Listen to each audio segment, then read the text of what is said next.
Just a question about janaza.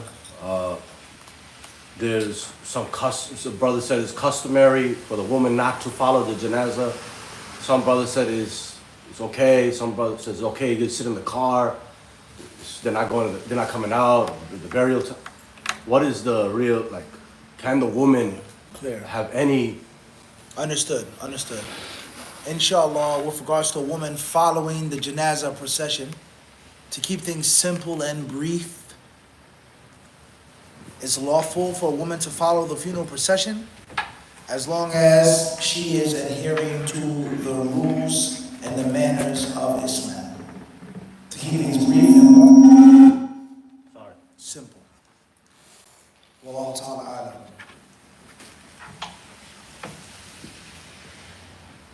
Questions from online. Obviously, a much longer discussion. نهينا عن اتباع الجنائز ولم يعزم علينا. ما معنى ولم يعزم علينا في النهي؟ النهي تنزيه ولا تحريم على قولين مشهورين لأهل العلم في ذلك. والله تعالى أعلم. And of course, a woman going to the graveyard, that's a discussion as well. What's important is those who say that she can go, she can follow the procession, it has to be done in a manner. That's the moral of the story. The scholars who allow it, they allow it with, that's the moral of the story. It isn't something that's just wide open. And many of our women, unfortunately, I mean, my wife, my mom, my sister, they don't cover property anyway. That's how my wife dresses. My sister, you know, my wife, she wears a long shirt and pants with a kimar. That's how she dresses. Or perfume or makeup or whatever. That's her normal dress, unfortunately. Tight abaya. You know? Okay, I don't want pants with abaya, but it's skin tight. That's how they dress. So if that's how they dress outside of that, then is the same mushkil is going to follow you at the time of the janaza. People going to the grave, instead of being reminded of death, it's a fashion show. Or it's a social club or a meeting. Who's who and who's wearing what, etc. It's unfortunate, man. Allah Allah. So the one brother said, oh, they shouldn't follow because then it's free mixing. But usually it's family that As we said before, if she's going to go, then do it the right way. A woman who doesn't free mix, and obviously we try to keep things simple, free mixing isn't absolutely prohibited. There are times and places in which the sexes are allowed to mix. Times and places with rules, with guidelines.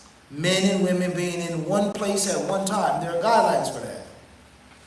So the janaza day is a reflection of any other day. A woman who has to get on the bus or the train, or she works, or how does she operate and conduct herself with the opposite sex? I'm about my business, I'm sitting by myself, I'm minding my business, I'm dressed properly, or I'm, laughing, joking, blah, blah, blah. How does your wife come to the masjid? Everybody knows it's your wife. You can't be invisible. There's no, activate cloak of invincibility. It's you, right? You just disappear. But at the same time, my wife is dressed in a certain manner. She's walking in a certain manner. Her gaze, the brother's gaze is in a certain manner. My wife walks by, do you smell her perfume 5 minutes after she left? Do you hear my wife clicking and clacking down the street with her high-heel shoes 5 minutes before she comes? Do you see her beautifully painted toenails? Or not? So how she dresses and walks outside of the janazah is going to dictate what? How she's there. And if it's an issue in which the men are crowded and moving and shoving, then obviously she's going to withdraw herself from that. It's basic fiqh, yani. It's very simple. It's extremely simple. Nothing about it is complicated. Stay home or come in the right way. End of discussion. For men and for women. It's literally that simple. It's There's no need for any further complications. Wallahu ta'ala alam. Family or not? No, ya Sheikh. You cannot ask a question. No question. Question for them. Not for you, Sheikh. Where's your cup? Let's keep that. أنا معهم سواء تفضل. مثلا دعاء التثبيت للميت بعد الدفن هل يشترط استقبال القبلة؟ لا يشترط ابدا ليس بشرط. هذا ورد لا شك. اما اشتراطه فضلا يعني وجوبه فضلا عن اشتراطه لا ابدا. والله اعلم. Next question. The initials MT from London, UK. Can any regular Muslim like myself buy a right-hand possession, or does it have to be someone who fought? And if we wanted one today, where can we get one? As far as where can you buy a right-hand possession today in 2025, I don't know myself. Allahu Alam. I don't know. I don't know. He ain't gonna say if you Is know. there an app or a delivery service? I don't. What? No. Can a normal person buy a right-hand possession who hasn't fought? Next question. ملازم. جوابي ما جواب بالانجليزي اريد ان تترجم بالانجليزي. في الملك اليمين ولا استقبال القبلة؟ أي ملكت أيمانكم ولا؟ لا طيب يعني you know with regards to facing the qibla, making dua after the burial, is that a condition? It's not a condition. It's not obligatory. It's something that you do for your brother. Okay? استغفروا لأخيكم واسألوا له التثبيت. That's amr, a command. But it's not like something which you have to face the qibla, you have to raise your hands. If you choose to do so, based off of the proof and evidence, that's one thing. But it's not something that's a must. What's important is, as we said before, Ali, and the laws is the best of witnesses, how you bury someone is a reflection of how you understand and practice Islam. Period. Solid, shaky. Sunnah, madhab, culture, bid'ah, it's the same, unfortunately. As we say, Islam is a way of life and what? Death. Who are the people that come to your janaza? What's the quality of the people? Yeah. Everybody knows this is unacceptable. I would never allow this. That's going to be reflected what? And this is why Imam Ahmed rahimahullah ta'ala would say, بَيْنَنَا وَبَيْنَ أَهْلِ الْبِدَعِ الْجَنَائِز. Yawm al-Janazah. The day of the funeral will determine who's right and who's wrong. Imam Ahmed said this about the Mu'tazila and the other different groups in the deviant sects. How many Muslims come to this person's janazah? How many go there? And why? And who was the quality of those Muslims? Imam Ahmed is evil, he's a this, he's that. Look at all the thousands of people who went just to see his burial. So the janazah is very symbolic, extremely symbolic. And you die how you live. You resurrect, what? You're resurrected, what? How you lived. Certain people aren't going to feel welcome. They aren't going to rear their ugly heads if you lived by a code. This is unacceptable. Everybody knows this. Versus, Shaykh was little, or, you know, it's, Allahu Alam. Next question. Initials TP from Calgary, Canada. Can you speak on reciting Ayatul Kursi after the 5 salah? I heard you can enter Jannah immediately if you do it after every salah. Please elaborate. We just explained that. Now, we go back to the khutbah we did a few weeks ago. 5 minutes of faidah, in which we explained that hadith. The hadith of Abu Umama. لم يمنعه من دخول الجنة إلا الموت. من قرأ آية الكرسي في دبر كل صلاة مكتوبة. He who reads Ayatul Kursi at the end of every mandatory prayer will go to Jannah. The only thing between him and going to Jannah is death. Some scholars of Islam consider this hadith to be Hasan. It's that simple. After Dhuhr, Asr, Maghrib, Isha, Fajr, you read Ayatul Kursi. Wallahu ta'ala alam. Initials RA from Seattle, Washington. What are some good deeds to do these 10 days other than fasting? What are good deeds to do during the first 10 days of the Hijjah? Charity. Taking care of orphans, taking care of widows. Holding back your own bad habits, your own harm from people. Wallahu Mukhtar. In the Hadith where it says Salat al-Maktubat, would that also apply to maybe Salat al-Janaza or Salat al-Eid? Do we recite ayat al-Kursi after that? الأصل للصلوات الخمس. هذا الأصل. لكن قد يقال سواء if someone reads ayat al-Kursi after they make the adhkar, from the Quran, لا بأس خير.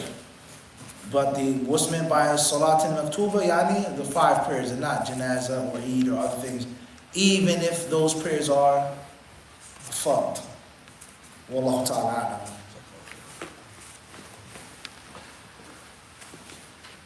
Initials MA from London, UK.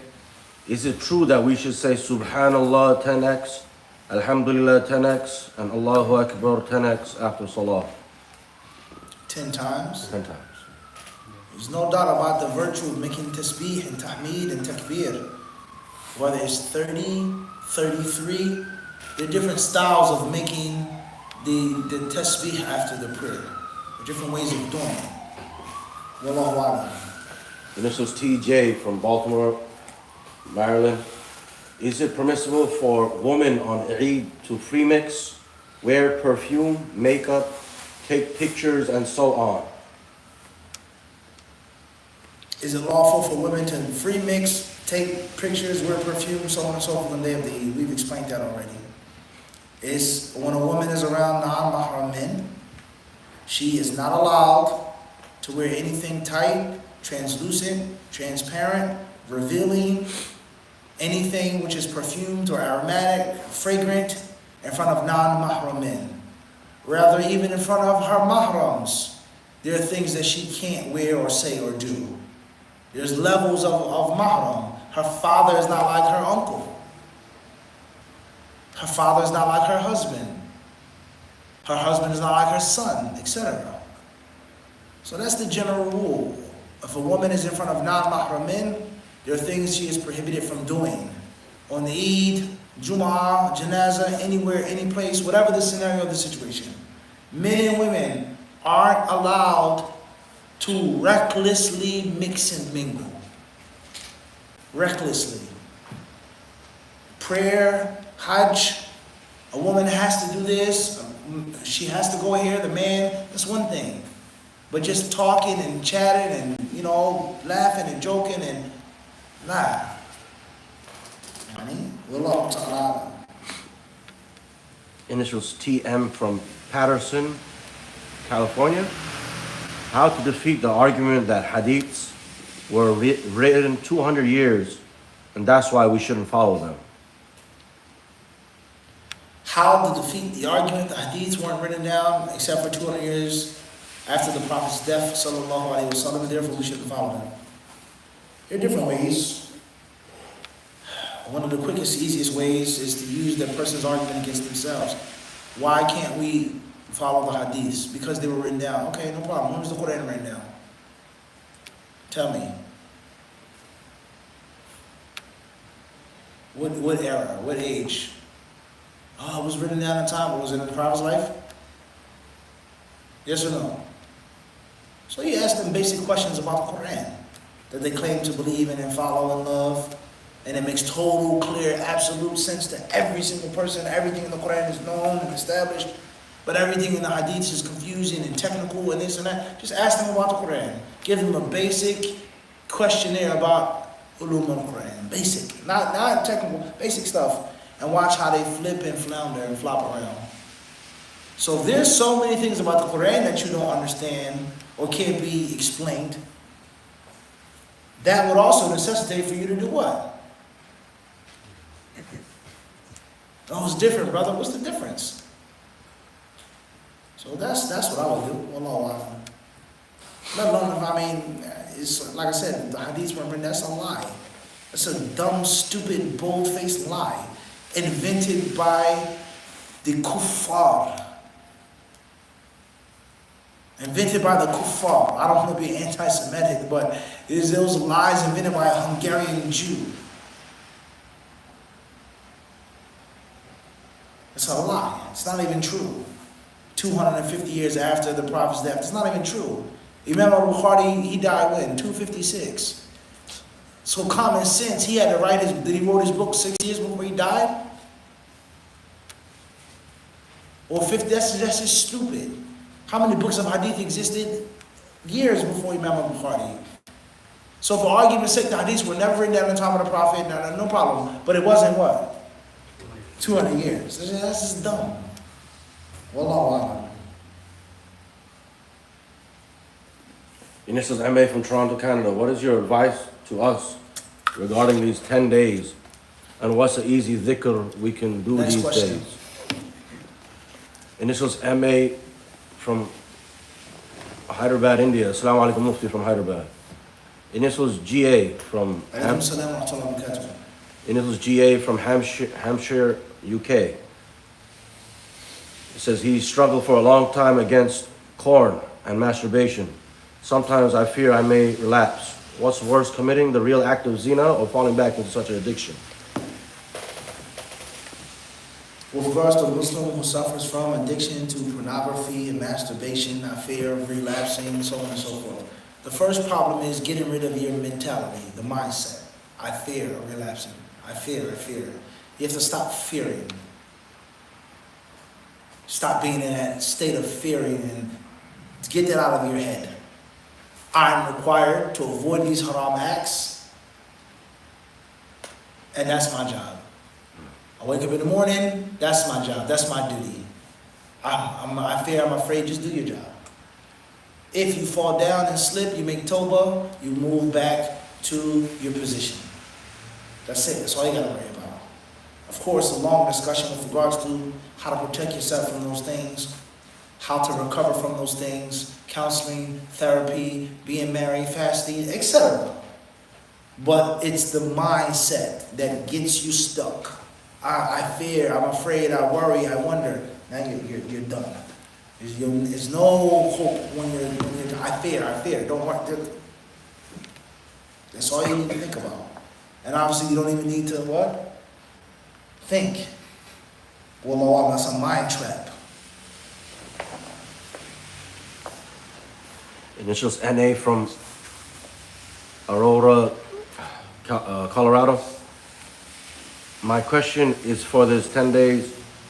It was said that every good deed is doubled, and does that? Question. Initials GA from Hampshire, UK. I could see it.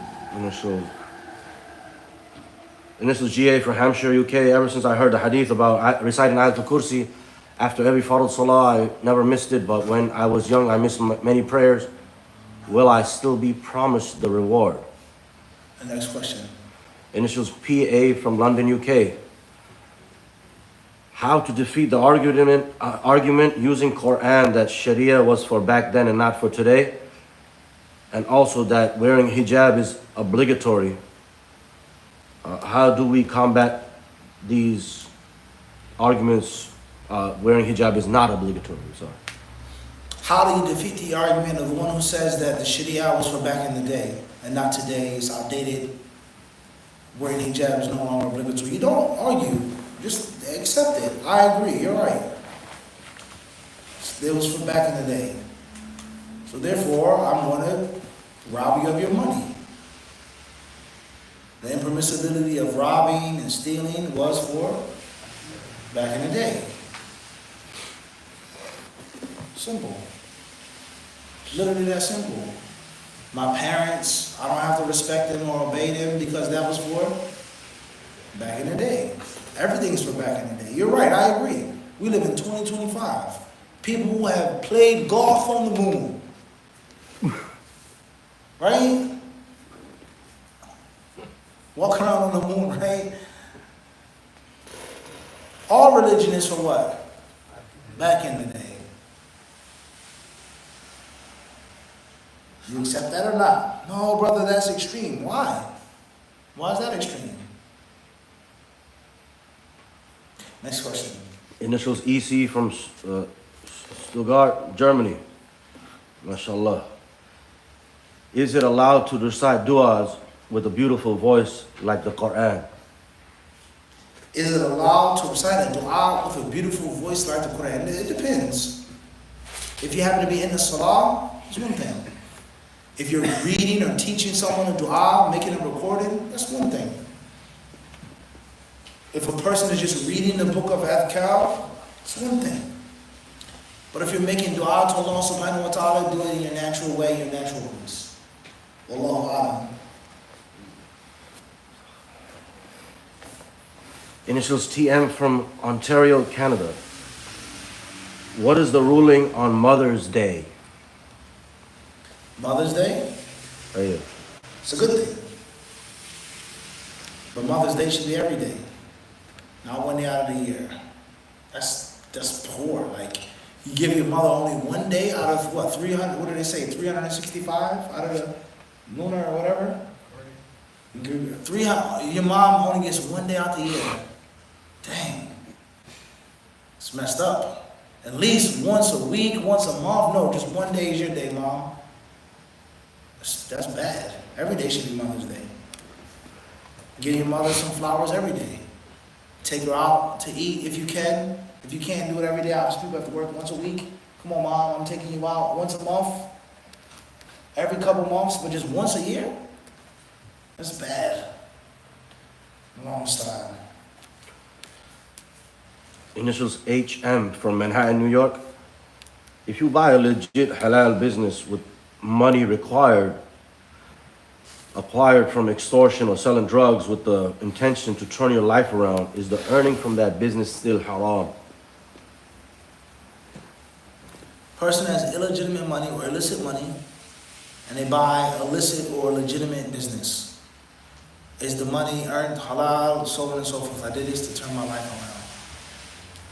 Well, if you're going to do it, then don't do it like this. If you've already did it, then that's a different discussion.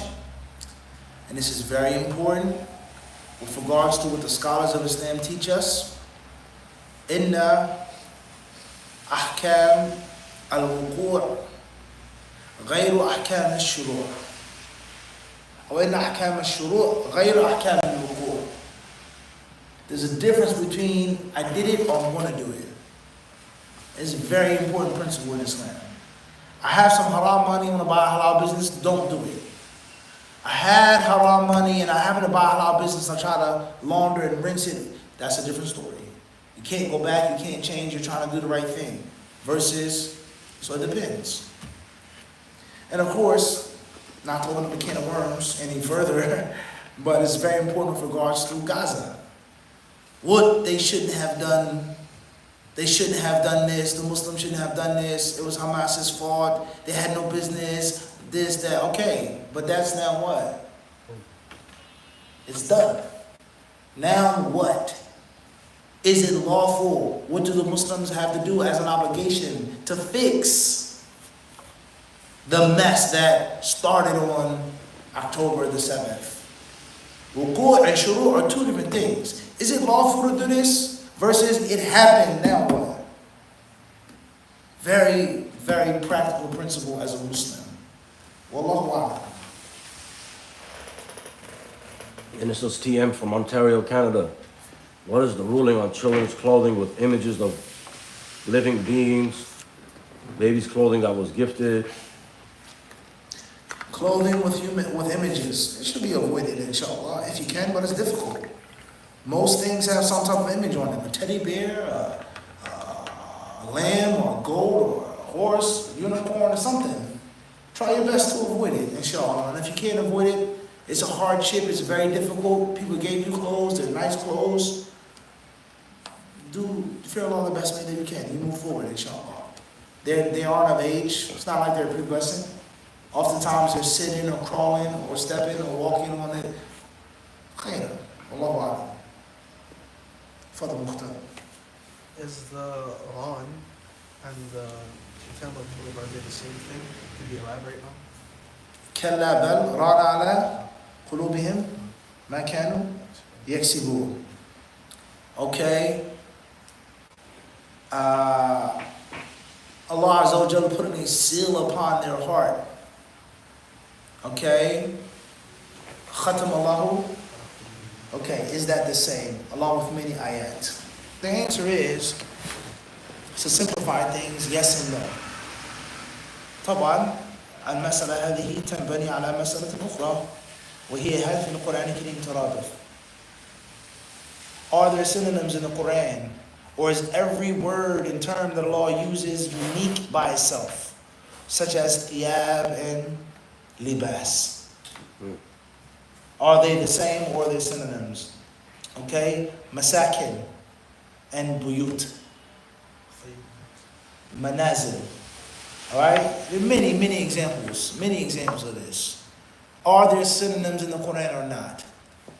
So if a person says that there are synonyms, not even saying they're the stain and the seal, but that's one direction, trajectory. And a person obviously says there are no synonyms in the Quran, nothing is synonymous, then that's a whole different what? Trajectory. At the end of the day, there's no doubt there's a connection between the two. And there are going to be similarities. There is a shared nature. Stain on the heart versus a seal on the heart. For sure the seal is going to be worse. But there are other things that Allah mentions, such as deafness, blindness. Allah talks about فَلَمَّا زَاغُوا وَنُقَلِّبُ أَفْئِدَتَهُمْ. So there are many verses Allah talks about these different things that take place to the hearts, eyes, and ears. And also, أُولَٰئِكَ, Allah says, those people لَمْ يُرِدِ اللَّهُ أَن يُطَهِّرَ قُلُوبَهُم. Those people Allah didn't want to purify their hearts. So if you sat down and you read the whole Quran, you will find an entire list of these concepts, what we would say. So they are different and unique, but at the same time they're going to be, there's a what? There's a shared place, which is definitely a bad thing.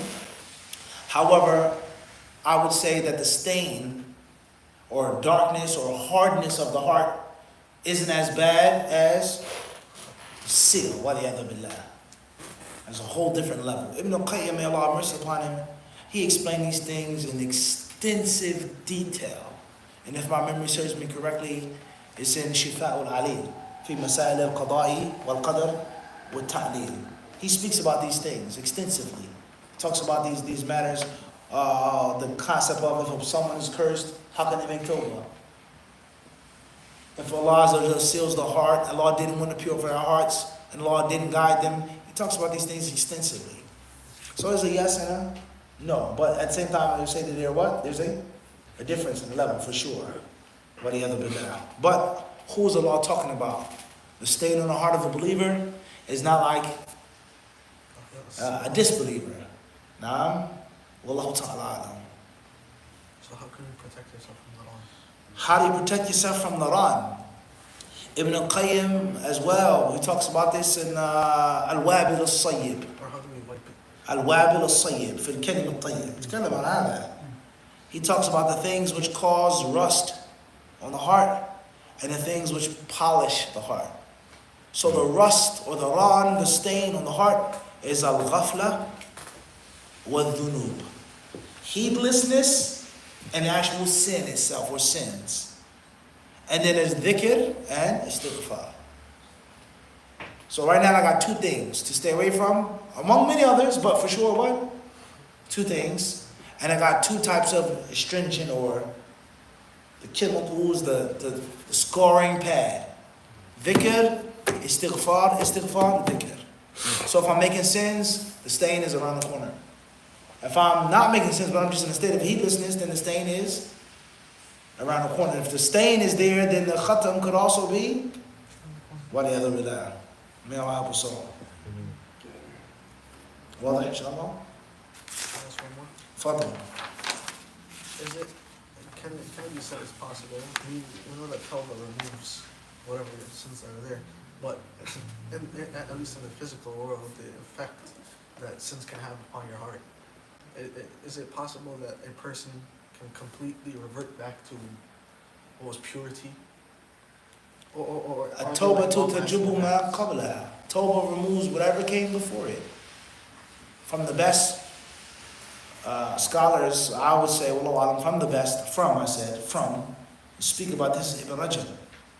He has a book, Dhammu Qaswat al-Qulub, the blame or the condemning of the hardness of hearts. Much more, recite Ibn Rajab is in the library. He talks about this in detail. He talks about the rain and the water and how Allah Azza wa Jalla sends down the rainfall in abundance and how it wipes away things, clears rocks and stones, just like that. Wallahu ta'ala alam. And this was PA from London, UK. How do we stop liberal in-laws from interfering into marriage and giving their liberal opinions on how I run my family? You can't stop them, and it's a waste of time to try to stop them. It makes no sense you stopping someone from their opinion. That's the dumbest thing ever, which we see today in the world. You can't silence somebody from feeling or saying or thinking something, no matter how hard you try. It's impossible. So therefore, if someone gives their opinion, thank you. I appreciate it. That's duly noted. Pull up my pen. I appreciate that. We shouldn't do this. The children should have this. I should have this type of trust fund. Thank you. Shukran. But this is my wife. This is my son. This is my daughter. I'm in charge. Thank you for your advice. That's it. Don't argue with them. You don't even got to say it's haram. I appreciate your advice. Thanks a lot. Done. End of discussion. You run your household, your family. You can't tell me how to run my household or my family. However, there is culture, in which some cultures, many cultures, in which the in-laws or the mother still micromanages a grown, walking, talking, hairy armpit man, which is unfortunate.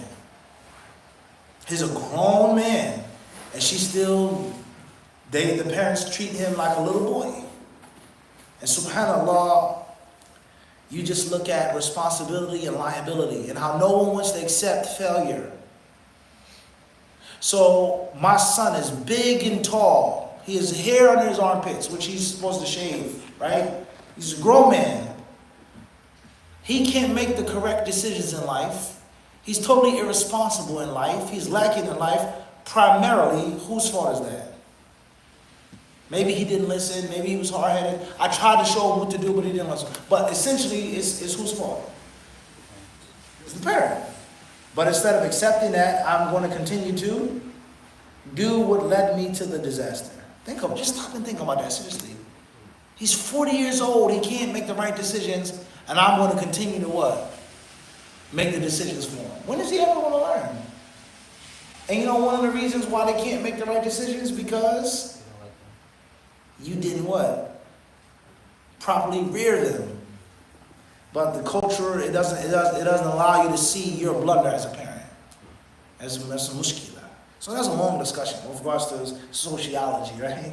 And the different customs of Muslims, micromanage their children. And then, of course, then there's the religious aspect. You have a value, they don't, or vice versa.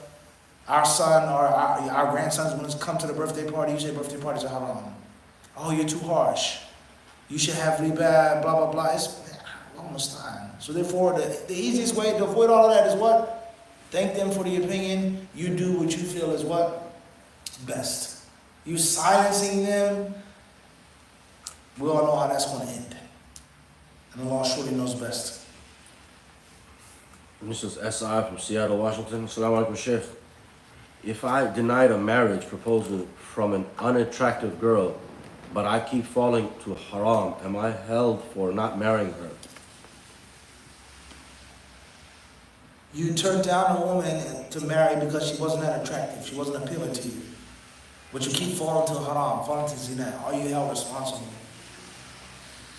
For not marrying her. For not marrying her. Not necessarily. But you are responsible for not getting married. If she wasn't pretty enough, all right, there are many, many fish in the sea. Yeah. If you're a fisher or a hunter, right? Much game in the woods. So this fish is, I don't like a sturgeon or a groper or, all right, get a salmon, get a scribe, get a bluefish or, that's your fault. So I starved to death because I didn't like this fish. The fish was too ugly. Okay, no problem. But you have your rod, you have your line, you have your bait. What do you need to do? Cast that line and what? You need to bag that, right? Not in the discussion. And if not, then you are to blame. There's no doubt about that.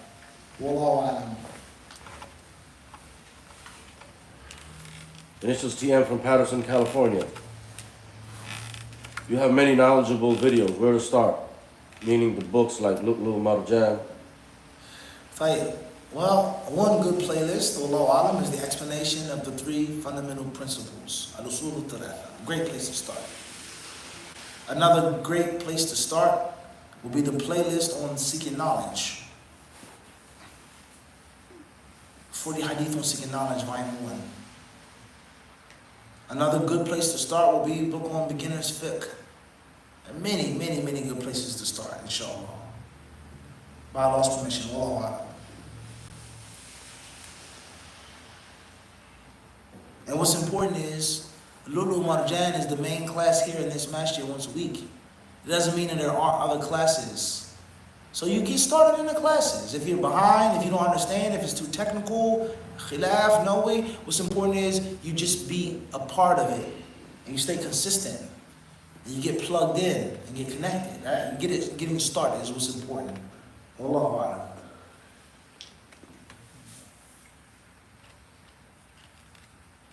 Initials PA from London, UK.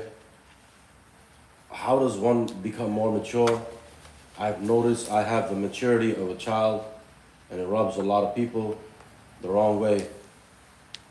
I know it's because of trauma, how to deal with it. By maturity, I mean in behavior and talking. This will be our last question tonight. It's kind of late. How to grow more mature. I've noticed that I'm immature when talking to people. I have the maturity of a child, etc. First and foremost is Allah knows best if you're immature. There may be self-doubt. There may be lack of self-esteem. There may be wiswas. There may be you just sabotaging yourself. Allah knows best. Or there may be somebody saying that to you who's jealous or envious of you. There may be someone who's always stressed out, who always is sad and depressed and down and out, and you're, mashallah, happy, easygoing, light-hearted.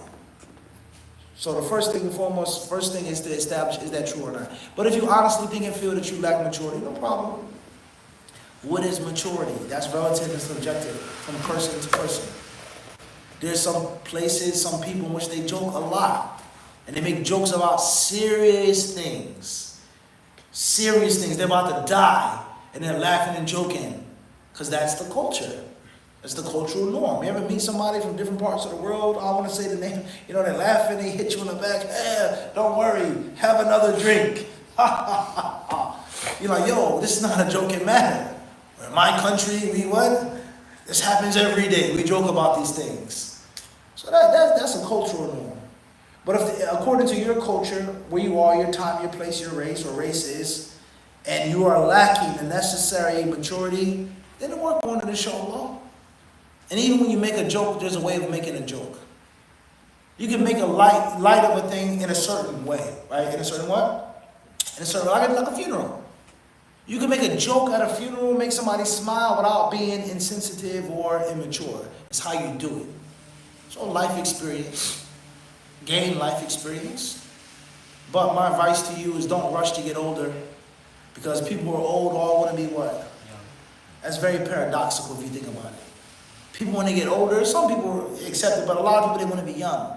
They want to get surgeries, they want to wear this. You find an old woman wearing these tight, revealing clothes. You find an old man trying to, like, yo, pops, the days is what? Long gone, Jake. My kids roast me all the time. And I'm not even that old. They say, Abby, just fall back on this one. That was in 1950 something. You don't know what you're talking about. Okay? So the moral of the story is people who get old, they want to be young. So don't rush to be super serious and mature. If you're easygoing, and even if you're a little childish, some of the best men in history did many things that were considered to be what? Childish. So there should be some childishness to you. Lightness of your heart. how you talk, how you deal with things, having fun. Having the ability to have fun, to do something silly. So you talk about a relationship or marriage. Sometimes that's one of the best ways of adding years to your marriage. A woman wants to be in a relationship in which the man makes her laugh and joke, not so serious and mature all the time. And vice versa. I don't want a woman that's reminding me of problems and drama and this and that. So sometimes that's a gift. But when it's time to be serious, when it's time to, not laugh and joke and giggle, that's a different one. That's a different story. Hopefully everybody got the point, and I hope you guys appreciate the unorthodox approach that we're trying to take with regards to accepting who you are and what Allah made you, and making the best out of it, making the most out of it. And you don't always have to conform to this person's standard of what is and what isn't mature or this or that. That's what I'm trying to say. Allah Azza wa Jalla surely knows best. We ask Him for forgiveness and mercy. وصلى الله وسلم وبارك على عبده ورسوله نبينا وإمامنا محمد جزاكم الله خيرا.